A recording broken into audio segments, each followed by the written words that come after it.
बिस्मिल्लाहिर्रहमानिर्रहीम बिस्मिल्लाहिर्रहमानिर्रहीम। मेरे प्यारे बहनों और भाइयों, उम्मीद करती हूँ आप सब खैरियत से होंगे। आज जो मैं आपको अमल बताने जा रही हूँ, उससे पहले इस समय की इजाजत सिर्फ उनको है जो हमारे चैनल को सब्सक्राइब करें और जो हमारे बहन भाई हैं।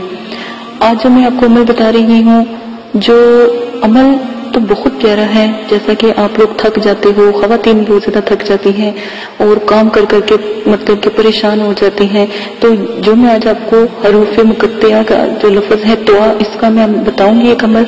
तो आपने क्या करना है कि जो भी आपको तकलीफ हो या कहीं सफर में जा रहे हो तो आपको मतलब कि बहुत ज्यादा थकावट होती है, और जो भाई लोग ड्राइविंग करते हैं या ऑफिस में काम करते हैं और बैठ के काम करते हैं, चल के मतलब के काम करते हैं, उनको भी थकावट होती है।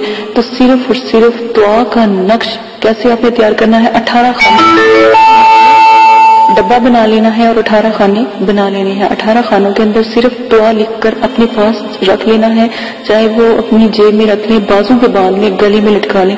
जब आपने कभी ऐसा मसला हो कि आपको बहुत थकावट का काम मिला है या थकावट का काम है, तो फौरन ये अमल करें।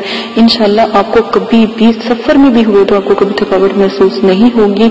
हर तरह की थकावट को खत्म करने वाला ये जो अमल है, आप जरूर कीजिएगा। इजाजत दीजिएगा, अपना ख्याल रखिएगा। अल्लाह हाफिज।